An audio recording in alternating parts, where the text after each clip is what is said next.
Find the linear relation between the components. अब एक ये रिलेशन दे रखी है आपको, ठीक है, उसके ऑर्डर्ड पेयर दे रखे हैं जो है 2 1 4 7।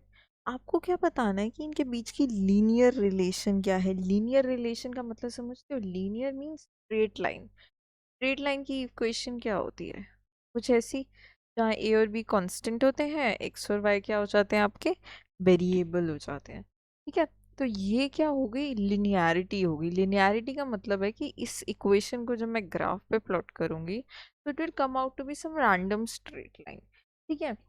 अब हमें बताना है कि अगर ऐसे पेयर एग्जिस्ट करें एक्स और वाई के बीच में, जो रिलेशन है वो लीनियर रिलेशन है, यानी एक्स और वाई ऐसे एग्जिस्ट कर रहे हैं, तो वो लीनियर रिलेशन क्या है ये पूछा गया इस क्वेश्चन से। यानी ए और बी की वैल्यू अगर मेरे पास आ जाए तो मुझे एक एग्जैक्ट लीनियर रिलेशन यानी उस लाइन की इक्वेशन पता चल जाएगी, राइट।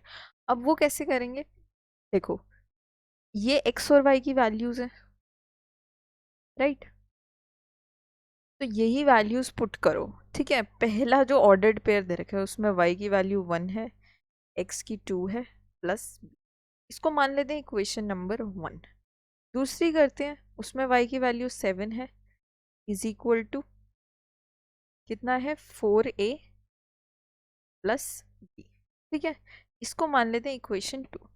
अब क्या करते हैं, इन दोनों इक्वेशन को सॉल्व करके a और b की वैल्यू निकाल सकते हैं, ठीक है। माइनस माइनस माइनस कैंसिल हो जाएगा, ये क्या आएगा आपका -2a, और ये आपका आएगा -6, राइट। तो 3 इज इक्वल टू ए की वैल्यू 3 आ गई। अगर ए की वैल्यू 3 है तो इक्वेशन 1 से देखो 2 इंटू 3 प्लस बी, -5 आपकी क्या आ जाएगी, बी की वैल्यू आ जाएगी।